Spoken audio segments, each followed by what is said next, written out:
le Canadien, qui nagera donc juste à côté de Christophe Milak, ligne de numéro 3. Qui est tout jeune, qui a 19 ans, c'est le plus jeune de la finale. Léon sera ligne de numéro 5, on va guetter son arrivée sur le bord de la piscine, mais juste encore un mot sur Christophe Milak, c'est un peu l'inconnu, parce qu'il a eu des gros soucis de santé mentale et il a totalement disparu des radars. On discutait avec des journalistes hongrois qui nous expliquaient qu'il avait...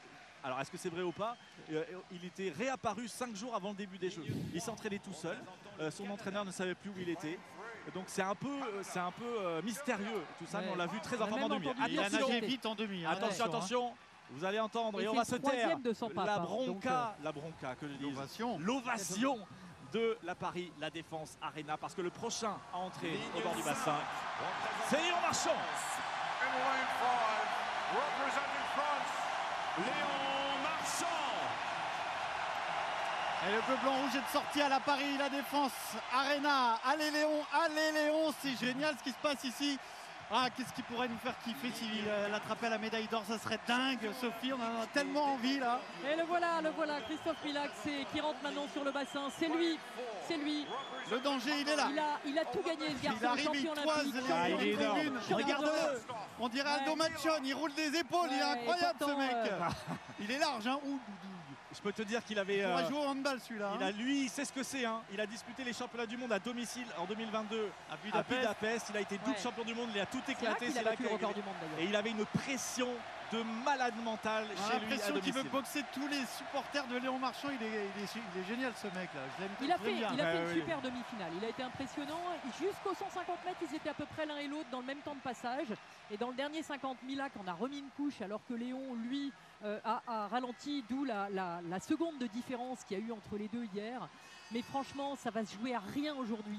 Et c'est sympa parce qu'on a vu Léon dimanche hyper favori, dominer le 404 nage. Et là, on va le voir à la bagarre. On va le voir essayer d'aller chercher un titre olympique avec le cœur. Pour que ça se passe bien, pour Léon, il faudrait que ce soit quoi le scénario?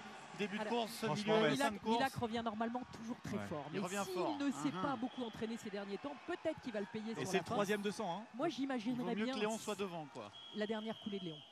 La dernière coulée de Léon. S'ils sont ensemble aux 150 mètres, Léon peut l'asphyxier dans la dernière coulée. Allez, attention. 20h40, c'est le premier défi de cette soirée pour Léon Marchand, la finale du 200 mètres papillon. Il est sur le plot, ligne d'eau numéro 5, Christophe Milak, ligne d'eau numéro 4. Le duel peut-être attendu et l'explosion de la Paris La Défense Arena. Le départ, gros départ de Christophe Milak. Léon Marchand est pas mal, Sophie. Ouais, Milak est parti devant. Il tente Christophe Milak, il part vite. Mais il est quand même très relâché. Il nage bien, le nageur hongrois. Léon dans son sillage. On sait qu'il a c'est que sur le 200 mètres papillon qu'il a été un peu moins bien sur les séries et les demi-finales. Il est parti très fort. Christophe Milak, il va tenter d'asphyxier la course en première position devant demi-seconde d'avance sur Léon. 24 secondes 96 centièmes le temps de passage. Allez, Léon revient un petit peu dans la coulée. C'est parti très vite. C'est parti très vite. Est-ce qu'il va le payer, Christophe Milak? Parce que même Léon est en avance sur les temps de passage de son record de France. Allez, Léon Marchand en deuxième position. Christophe Milak se détache véritablement dans cette première partie de course. On va arriver au premier 100 mètres. Le retour de Léon Marchand un petit peu sur les derniers mètres. Allez, à la mi-course, Christophe Milak est en tête devant Léon Marchand. 40 centièmes d'écart entre les deux. Léon est en train de faire l'effort dans la coulée. Oh, la coulée! La coulée de Léon Marchand. Il est revenu à hauteur des hanches. Et le public va pousser Léon Marchand. Elle est déterminante cette troisième longueur, Sophie. Ouais, elle est déterminante effectivement parce que même si Léon est meilleur dans les coulées, Christophe Milak a toujours l'avantage dans la vitesse pure. Christophe Milak est toujours devant. Léon Marchand toujours en deuxième position. Attention à Ilia Caroun aussi, il ne faut pas craquer derrière. Léon Marchand en deuxième position. Il est très en avance. Il est très en avance, Christophe Milak. Léon Marchand en deuxième position. Allez, cette coulée, pousse-la à 15 mètres. Allez, Léon Marchand. Les derniers 50 mètres. Il attaque.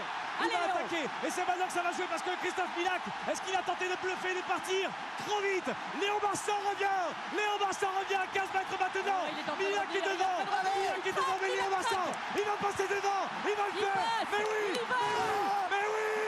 Léon Marchand, champion olympique du 200 mètres papillon. Le deuxième titre olympique. Oh, exceptionnel. Mais qu'est-ce qu'il nous a fait? Léon Marchand, le petit geste de la main. Regardez les chronos, une 51-21, il explose le record de France. Oh, le dernier 50 de malade. Oh là là là là. Mais qu'est-ce qui s'est passé, messieurs, dames? C'est incroyable, il était vraiment en retard au début de 150 mètres là. Il avait 3 dixièmes de retard, il lui a éclaté la gueule dans le dernier 50, mais c'est fou. Mais c'est fou! Oh là là, écoutez, cette ambiance, c'est génial. La médaille d'or, Léon Marchand, champion olympique du 200 papillon. Mais qu'est-ce qu'il va nous faire sur 200 brasses tout à l'heure? C'est monstrueux. Et puis surtout posé, il ne s'est pas inquiété. Il revenait dans chacune des coulées pour attaquer le dernier 50. C'est ça qui est dingue. Il s'est pas affolé parce qu'en fait Milak, qu'est-ce qu'il a fait Milak, il sait très bien qu'il a la rue. Pas qu'il n'est pas à la rue, qu'il n'est pas au meilleur de sa forme. Donc il a tenté de partir et de voir ce que ça allait donner. Il a explosé sur les 25 derniers mètres. Exceptionnel. Écoutez. Mais il a une joie contenue. Hein, ouais, il est tout calme. Concentré pour la il est sorti de la piscine tout calme. Il a salué la foule ovation. Il leur a dit merci. C'était la plus dure. C'était la plus dure. Oh là là, quel champion. Ces courses individuelles. 20h43. Léon Marchand sort du bassin. Il est champion olympique du 200 mètres papillon. Eh bien, on va le retrouver à 22h31 maintenant pour son deuxième défi. Le 200 mètres brasse. Les garçons, tu files au bassin de récupération. La prise de lactate, on regarde si ça descend bien après 20 minutes de récupération dans le bassin. Et puis on s'hydrate, le petit massage. Il va manger également un bout. Le protocole est bien en place. Ils l'ont répété lors des championnats de France notamment. Ils savent exactement ce qu'ils doivent faire. On va se régaler sur les chronos. Parce que là, on va décortiquer tout ça. On peut en parler jusqu'à 5 h du matin, là, des trucs comme ça. On veut tout savoir. Je pense qu'il lui a pris pas loin d'une seconde. 8 dixièmes, il a dû lui prendre à peu près sur le dernier 50.